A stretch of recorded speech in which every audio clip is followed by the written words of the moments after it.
Entra no ar a radionovela Simplifica. No episódio de hoje, humor, drama e informação. Afinal, qual deles revelará a sua verdadeira identidade? O rádio se reinventou várias vezes para sobreviver e acompanhar as novas gerações, mesmo com a criação de imagens e também de outros veículos de comunicação. Mas algo que se mantém até hoje é a união essencial entre rádio e política. Bom, gente, chega de conversinha, né? Tá no ar o novo Simplifica, homenageando o Dia Mundial do Rádio. Solta logo essa vinheta, meu diretor. Simplifica Podcast. Oi, gente, como vocês estão? Começa agora mais um Simplifica, uma produção aqui do Parlamento Gaúcho. O meu nome é Victoria Urbani e comigo a dupla de milhões, Christian Costa, Bárbara Scussel. Que alegria estarmos juntos aqui novamente. Né? A gente tá gravando um programa por dia agora, né? O cansaço tá batendo. Agora eu já vou me acostumar com esse nosso momento. É verdade. Vou ficar com saudades quando a Bárbara entrar de férias. Em breve, meus queridos. Tô riscando no calendário, assim, só mais um dia. Que bom. E vocês já devem ter assistido aí a nossa introdução icônica do programa de hoje. E nós estamos no estúdio Pedro Carneiro Pereira, que foi um radialista, um narrador esportivo e que hoje virou um nome eternizado aqui na Assembleia Legislativa. Então é isso, né, Vic? No dia 13 a gente comemora o Dia Mundial do Rádio. Por isso a gente vai dedicar esse episódio a falar um pouquinho dessa relação rádio-política, a história do rádio, né, Bárbara? E também, principalmente, o rádio aqui no Rio Grande do Sul. E também, Christian, vamos compartilhar com o pessoal de casa as nossas histórias com o rádio, a nossa relação com este meio de comunicação tão importante e clássico da nossa profissão. É um meio de comunicação fascinante, eu diria. Bom, vamos seguir aqui no roteiro, porque desde as primeiras transmissões de rádio, entre o final do século XIX e o começo do século XX, o veículo se expandiu rapidamente. Agora, daí do outro lado, tu vai me perguntar rapidamente, Bárbara, tá maluca? Sim, estou maluca. Não, mas nem tanto, porque a primeira transmissão no Brasil, por exemplo, foi só em 1922.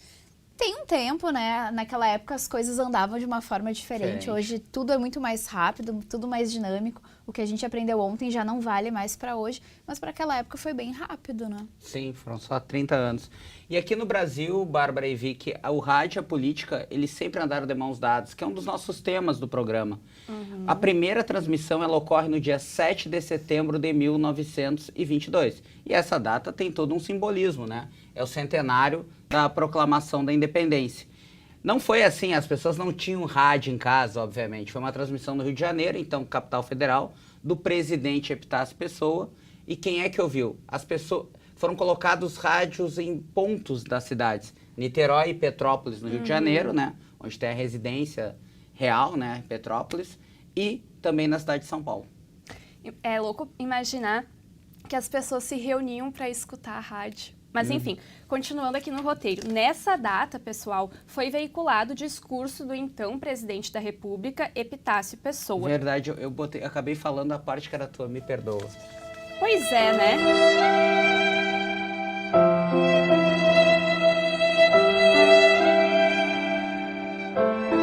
Então... Agora é com a Bárbara. Então, estão me silenciando. Vocês estão vendo, né? Vocês estão de prova. Vou só abrir um parênteses, Abra. então, saindo do roteiro, que quem criou o radinho, ele é um pouco invisibilizado na nossa história, mas vou falar, Padre Landel de Moura, um gaúcho aqui de Porto Alegre. Ah, e por legal. mais que vá lá colocar lá no Google, aparece o nome de um italiano, Marconi, por aí, depois a gente põe o nome, mas que parece que antes, 2 anos antes do Marconi lá escancarar para todo mundo que ele tinha criado o rádio, o Padre Landel de Moura aqui em Porto Alegre já estava nos primeiros estudos para criar o rádio. Então, Pois é, isso aí é uma questão bem... é polêmico nessa tipo, criação. É tipo o avião. Irmãos White contra o Santos Dumont. Santos Dumont. Santos Dumont. Exatamente. Então, pesquisem aí, Padre Landel de Moura, um gaúcho bem importante aqui para a nossa comunicação. Seguindo aqui, esse momento marcou, o momento que eles estavam falando ali do dia 7 de setembro, marcou o início do rádio no Brasil.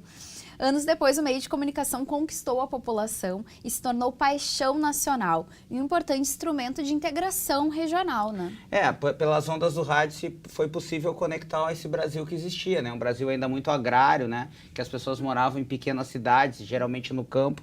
E aos poucos, né, através de conteúdos educacionais, informativos e de entretenimento, foram conectando de norte a sul do país. Posso falar, Christian? Você Deixa me dá eu pensar, licença? Deixa eu pensar. Pode, Vicky. A primeira emissora brasileira foi a Rádio Sociedade do Rio de Janeiro, fundada em 1923 pelo antropólogo e educador... Como é que eu falo, Christian? Acho que é Edgar Roquete Pinto, né? Ok, então. Ele é considerado o pai da radiodifusão no Brasil. Então, o Landel de Moura poderia ser o padrasto o avô. A gente... Nossa! A Bárbara vai vir com uma camiseta Landel de Moura Survive. Presente. E uma curiosidade, eu e Bárbara estamos hoje par de vaso aqui. Nós fizemos o curso, né? Somos radialistas através da Escola Técnica Padre Landel de Moura. Exatamente. Não, larguei. Tudo volta pro Landel de Moura, larguei. Está tudo conectado, Christian.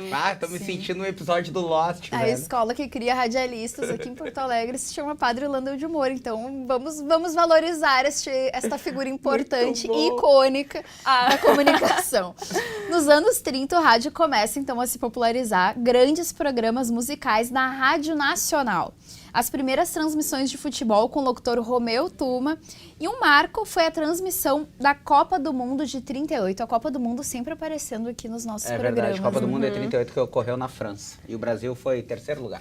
Se o futebol é uma paixão no Brasil, temos também as novelas. E naquela época, o sucesso eram as radionovelas.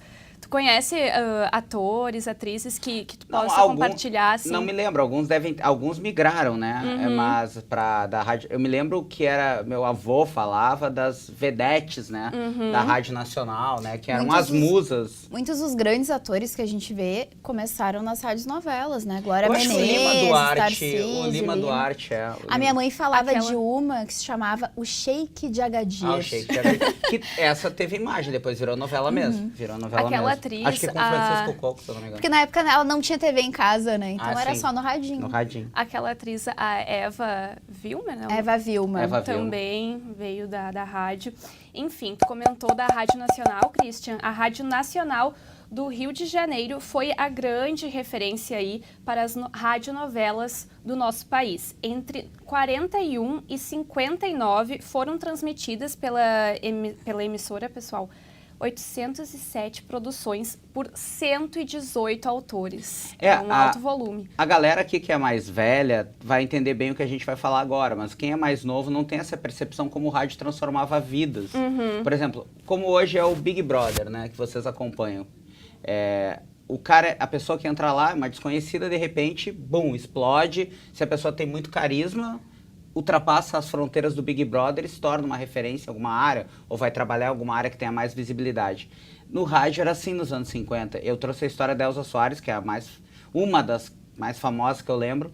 Elza Soares era uma mulher muito pobre, ela engravidou ela foi obrigada a casar com 12 anos, grávida. Então com 13 anos ela já era mãe. Só que ela já cantava assim em casa. Então ela foi num programa, que era o programa do Ari Barroso, né? Que é o cara que fez Aquarela do Brasil, compositor de Aquarela do Brasil. E ela não tinha roupa, daí ela foi com uma roupa emprestada que era muito maior que ela. E ela muito magrinha, com 13 anos, e era um programa na rádio, acho que ainda o Ari Barroso estava na Rádio Nacional. Só que tinha uma visibilidade enorme, a gente está falando de 1953. E aí tem a famosa frase, quando ela chega ali, ele pergunta, minha filha, de onde tu veio? E ela diz assim, eu vim do planeta Fome. Sim. E ela canta Lama, né, que era um samba de sucesso da época, e acaba se tornando a Elza Soares. A voz, como foi eleita pelaquela revista inglesa. Histórico. Mas assim, Christian, fazendo um comentário, assim, que a rádio tu pode estar com qualquer roupa, né? Tu pode estar de qualquer jeito, que o que importa é só o que tu vai expressar, só a tua voz. É verdade, eu não tinha pensado nisso, é verdade. Então, se o Simplifica fosse só um podcast, a gente não ia precisar se arrumar. É verdade. Eu não me arrumo nunca, né? Foi isso que você tá falando de vocês, né? Bom, voltando à política, gente, depois do Epitácio Pessoa, os presidentes seguintes viram no rádio um canal para propagar as suas ideias e ideologias. Em 1º de julho de 1935, surge um programa chamado A Voz, do governo Getúlio Vargas. A sua primeira edição foi apresentada pelo locutor carioca Luiz Jatobá. Naquele período, chamava-se Programa Nacional, ganhando depois o nome de Hora do Brasil. Gente, esse programa é a voz do Brasil, né? Aquela que 7 horas da noite, né? 7 horas da noite. Agora tem uma tolerância que as emissoras podem trocar o horário, antigamente não mas podia, antigamente não 7 podia. horas todas as rádios do Brasil tinha a Hora Entrava do em Brasil. cadeia com a voz do Brasil. Cortava o jogo de futebol no meio, sim. Era isso. E esse programa é um sucesso, vamos dizer assim, e ele já está há 90 anos no ar. Em 2025 completa 90 anos e ele já está inclusive no Guinness Book. Então, como tu pode ver, como ele foi criado como A Voz, eles consideram o mesmo programa desde 1935. Ininterrupto, né? Mesmo com outro nome, eles consideram o mesmo programa. Exatamente, nunca parou. Um programa ininterrupto há 90 anos Passou no nosso por rádio. diversos tipos de ideologias que comandaram o Brasil. Exato. E uma coisa que eu tava lendo, assim, uma curiosidade, ele acaba conectando aquilo que a gente estava falando, a conexão do Brasil inteiro, Sim. né? Porque ele chega em qualquer lugar, todas as rádios do nosso país. E notícias, se vocês forem ouvir um dia a Voz do Brasil, eu costumava ouvir com meu pai algumas vezes, é bem interessante. Não, e agora a Vic vai falar, a gente silenciando a Vic de novo. Aí, só para fazer o último parênteses do último parênteses, que a gente brincava, né, que durante a enchente, até tu trouxe esse episódio, não tinha internet em muitos locais, o rádio chega em tudo que é local, né? Até hoje no Brasil tem locais que a internet não pega. E tem rádio lá, o cara se escuta as notícias e tal. E a gente até brincou também nesses filmes apocalípticos, né? O mundo acaba e é sempre alguém com rádio amador que acha outra pessoa e assim vai indo. The Walking Dead. E The o Walking rádio- Dead, o Eugene do The Walking Dead. O rádio tem a característica de ser mais notícias locais, assim, perto, mas a Voz do Brasil conecta todo o nosso, todo o nosso país, que tem aí um tamanho continental, né? Exatamente. Então, são as mesmas notícias. Só para dar um exemplo agora, o Grêmio vai enfrentar o time... A gente tá gravando na terça, um dia antes do jogo da Copa do Brasil. É 1.000 quilômetros a mais que tu ir de Lisboa a Moscou. Tu ir daqui a Boa Vista, de Porto Alegre a Boa Vista. Christian, tu não colocaste no roteiro sobre as rádios comunitárias. É verdade. E eu trabalho com elas, né? Bom, agora eu vou continuar aqui no roteiro, porque não estão me silenciando mais. Em 1941, surge o icônico... Gente, desculpa, eu nunca vou perder a chance de A falar piada, essa piada. O icônico Repórter Esso. A finalidade do programa de rádio era retratar a Segunda Guerra Mundial, mas o programa conquistou os brasileiros e continuou por décadas. E nesse período teve um ex-deputado estadual que era o Repórter Esso no Rio Grande do Sul. Vocês sabem quem? Quem? Quem?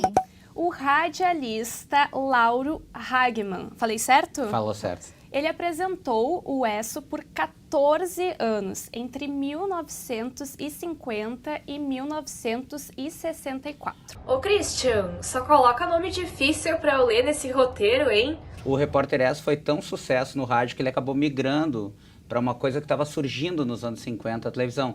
Tanto que a TV é de 1950, a primeira transmissão no Brasil, né, como a gente aprendeu. Em 1952, o Repórter Esso já estava em imagem na televisão. E ele fortalece isso que vocês duas trouxeram antes, essa conexão entre os estados. Claro que dando mais visibilidade para São Paulo, Rio de Janeiro e Minas Gerais, que eram os estados mais centrais e mais influentes, e são os mais influentes até os dias de hoje. É legal ver essa evolução do rádio, né? Agora a gente está nesse boom dos podcasts. Sim. E aí eu me pergunto qual que vai ser o próximo. O rádio se transformou para sobreviver. Total. Ele não morreu, minha gente. O rádio está vivíssimo. Aliás, como eu trabalho numa empresa que lida com isso, a gente tem acesso a pesquisas, né? só aumenta o número de pessoas, claro, com outros, pelo celular, né, obviamente, mas só aumenta o número de pessoas que consomem rádio. Sim, e eu acho que a função do rádio, ela continua intacta, que é, tipo, fazer companhia para as pessoas. Sim.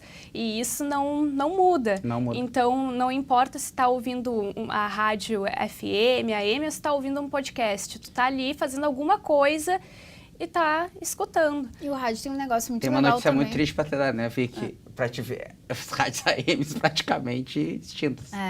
Não existe. A frequência do AM tá caindo. Existindo. O que eu ia dizer é que eu acho que rádio também é um negócio muito legal, porque traz uma prestação de serviço, né? Quantas vezes a gente tá no trânsito, ouve alguma coisa, vou ligar no rádio para ver o que tá acontecendo. E ali tu realmente vai ter imediatamente, porque é muito instantâneo, né? Aconteceu, basta eu pegar meu telefone e ligar lá pra rádio, informar. Sim, então isso é muito legal. Imediato, né? Imediato, totalmente Quando eu tava vindo pra Porto Alegre da praia no domingo, eu não sabia se estava chovendo ou não, como é que tava a questão do tempo. Eu só liguei ali a rádio e já sabia que estava caindo o mundo aqui em Porto Alegre. Não, é brincadeira, o rádio é incrível. É tu, Christian. Eu acho que é tu, dona Bárbara. Não? É tu. Então sou eu, minha gente. Ó, vocês estão vendo, ele me silencia enquanto dá palco pra Bárbara. Eu vou falar aqui com compliance. Bom, mas aqui no Rio Grande do Sul, você deve estar se perguntando. A primeira rádio aqui da nossa terrinha nasceu em 1924, no dia 4 de setembro, que foi a primeira transmissão da Rádio Sociedade Rio Grandense, que assim como no Brasil, no dia 7. Bárbara, de acordo com os historiadores, o número de aparelhos receptores ainda era pequeno na cidade. Eram em torno de 100 rádios amadores. 100 rádios aqui no estádio, até então, essas pessoas sintonizavam nas estações de Buenos Aires, de Montevidéu e Rio de Janeiro, é claro. Mas é claro que as emissoras de rádio, né, Vicky, se multiplicaram rapidamente aqui no estado, né? Inclusive, um dos fatos mais importantes daqui foi transmitido pelo rádio, que foi a campanha da legalidade. A galera que tem interesse tem vários documentários, né? E um deles, inclusive, promovido pela comunicação do Parlamento Gaúcho. Então, com essa popularidade aumentando, ficou natural que muitas pessoas fizessem a transição do rádio para a política. Então, a gente tem muitos exemplos de pessoas que estão na política e que começaram lá como radialistas. No episódio anterior, que você pode acompanhar, né, aqui nos nossos links, a gente falou do Sala de Redação e do Cândido Norberto, que foi o idealizador desse programa de rádio icônico. E deputado estadual, né, Bárbara? Então, e hoje, galera, a gente tem dois nomes importantes aqui, né, Bárbara e Vicky, que são do Gustavo Vitorino, né, que tem um programa de TV, mas também na rádio, né, ele tem uma visibilidade nesses dois veículos. E o Adolfo Brito, que tem sua origem no rádio também, né? Ele tem outros trabalhos, claro, mas tem uma relação muito grande com o microfone, né? Com a latinha, como a gente chamava antigamente. Então a gente trouxe os dois. E para a galera que está nos escutando no rádio, primeiro vai o deputado Adolfo Brito, ex-presidente da Casa do Progressistas, e depois o deputado Gustavo Vitorino, do Republicanos. Som na caixa. Olha, o rádio para mim, desde 1971, é uma das coisas que a comunidade aprendeu a respeitar e acompanhar sistematicamente. Faço rádio desde aquela época e o rádio nunca desatualiza. É a maneira mais fácil de se comunicar com a comunidade. Nenhum outro meio de comunicação alcançou o que o rádio tem alcançado em termos de participação direta entre as pessoas e entre as comunidades. Bem, o rádio foi o início da minha história na comunicação.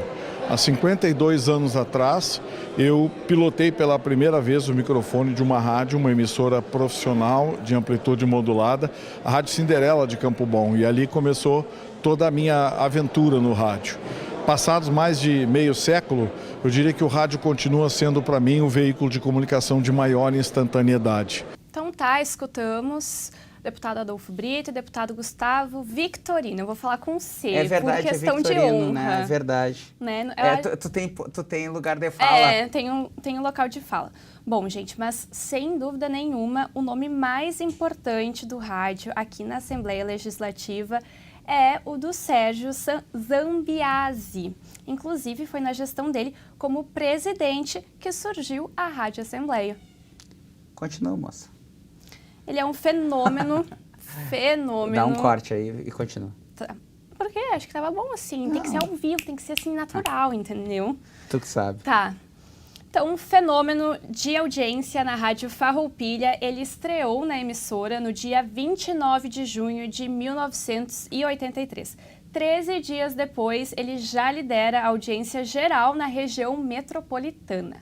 Um clássico do nosso rádio, né? Ah, o Sérgio Zambiase. Zambiase, todo mundo no radinho de pilha ouvindo o Zambiase. O Zambiase, ele foi eleito 4 vezes seguidas deputado estadual e por 2 anos ele presidiu a Assembleia Legislativa do Rio Grande do Sul. Foi o candidato mais votado em todos os pleitos. Em 1986, obteve a maior votação em toda a história do Parlamento Gaúcho. 365.381 votos, sendo reeleito em 1990, 94 e 98, mostrando o poder do rádio, né? Só pra galera ter uma ideia, hoje o candidato mais votado, se eu não me engano, foi o próprio Gustavo, né? Sim. Acho que são 130 e poucos mil votos que ele fez, Isso. né? Não estou menosprezando essa votação, pelo contrário, uma votação extremamente expressiva, mas só ressalta o feito do Zambiase, que é mais que o dobro, né? Não, e numa época que tinha menos Menos eleitores, né? É complementar com isso aí. E mostra como o rádio segue sendo relevante para a população É gaúcha. verdade, hoje um comunicador de rádio é o mais votado. Perfeito, Vicky. E vale lembrar que aqui, né, galera, do pessoal que trabalha na comunicação com a gente, tem vários que trabalharam no rádio. A gente pontuou 2, né? O Luciano, que trabalha com a operação de áudio aqui com a gente, na comunicação da Assembleia, ele tem sua origem no rádio, ele trabalhou em várias emissoras de rádio aqui do estado. E o outro é o Gustavo Mota, que apresenta o Réplica e Tréplica. Eu já vi o rostinho dele aqui perto, porque o programa dele vai ser gravado na sequência do nosso. O Gustavo, quando eu era adolescente... Não, eu já estava um pouco mais velho, eu estava na faculdade já. Ele era referência na política, assim, como um grande jornalista / radialista de política. Ele era o cara que sacava mais, que entendia mais do assunto. E hoje ele apresenta o Réplica e Tréplica aqui, e a gente vai ver até um trechinho dele apresentando esse programa. Você já está acompanhando o Réplica e Tréplica, um programa que desafia os deputados estaduais gaúchos a debaterem as principais notícias do Brasil, do Rio Grande do Sul e do mundo. E tudo isso em 20 minutos, porque o programa ele parte da ideia de que um grande debate não precisa ser um longo debate. E os desafiados de hoje já estão aqui. Deputado Leonel Hadi, do PT, e Guilherme Pazin, do Progressistas. Então tá aí, Gustavo Mota. E a gente já tem que liberar o estúdio para ele, inclusive. Portanto, não podemos nos prolongar aqui.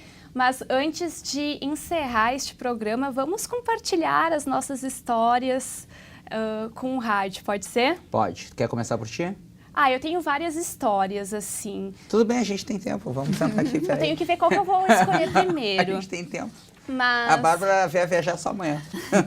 Mas sabe que um dos momentos que me fez querer ser jornalista tem a ver com rádio. Eu achei que a tua geração já era um outro modelo, assim. Pois é. A minha é ok, mas a tua já achava que era uma outra... rádio, eu tenho lembranças do rádio, assim, na minha infância. O meu pai, vocês sabem, né? Ele escuta a rádio, tanto que a minha mãe foi reclamar com a médica que não aguentava mais escutar a rádio. Ele é daquele que escuta deitado? Ele escuta deitado, ele escuta... Assim, gente, eu juro, 20 horas do dia dele ele tá com a rádio ligada.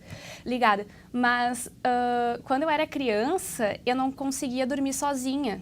Eu tinha muito problema para dormir sozinha, eu tinha medo do escuro. E uma das alternativas que a minha mãe encontrou para eu conseguir dormir sozinha era que eu dormia ouvindo rádio. Que legal. Então, eu não me sentia tão sozinha assim e me sentia, de certa forma, ali protegida e conseguia dormir. Eu dormia...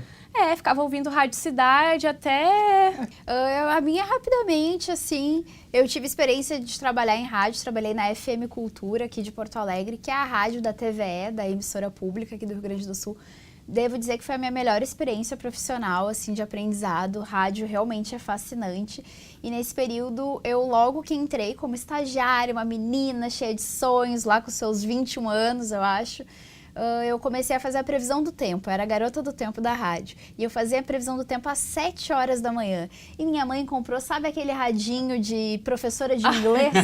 Aquele que é uma bolinha? Vamos ver aqui na tela. Vamos ver na tela. Ela comprou um radinho daquele, botava para despertar 5 minutinhos antes das 7, me ouvia e voltava a dormir. Bem coisa de mãe, Qual é né? o nome da mãe, Bárbara? O nome da minha mãe é Examara. Então, ó, um beijo, muito obrigada, minha eterna fã, né? Ela acordava cedinho lá só para ouvir a previsão do tempo. Eu errava muito, né? Porque previsão do tempo não é algo fácil, mas essa lembrança assim, que eu tenho da rádio é realmente fascinante. Esse programa já está se estendendo, né? Porque deixar 3 pessoas que adoram rádio falando sobre rádio, esse programa seria interminável. Porque o rádio é mágico e a gente vai ouvir mais uma história da Vicky. Bom, gente, como eu tava comentando, tem milhares de histórias. A Bárbara já tá apavorada, gente, eu juro que eu não vou me estender. Mas eu tive um momento assim que me fez querer ser jornalista. E tem a ver com o rádio, né? Eu comecei a contar 1000 histórias e não contei a história principal. Nossa, até te emocionou. É? Tá com o olhinho mais brilhoso. Em 2013, eu fui visitar minha família no Equador. Inclusive, eu já contei essa história pro Christian, mas acho que vai ser novidade. Essa história é muito massa. Pra Bárbara. É muito massa. E a gente resolveu ir num show... E num jogo de futebol, LDU contra o Grêmio, Libertadores. Eu sou colorada. E os meus primos também. Então, nós fomos pro jogo com a camiseta do Inter, na torcida da LDU. Fizemos lá um cartaz, secando o Grêmio, onde o Grêmio estiver. E aí, a gente chamou muita atenção, né? Uma coisa Óbvio. assim, inusitada, curiosa. E o cartaz assim. super, super legal e tal. Vou colocar uma foto aqui do dia.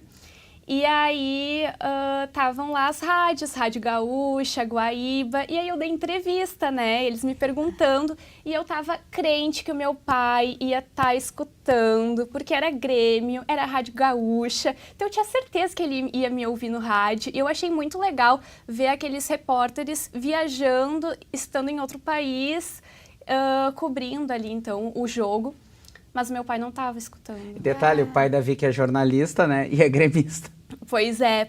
E o meu pai fazia esses boletins na Rádio Guaíba.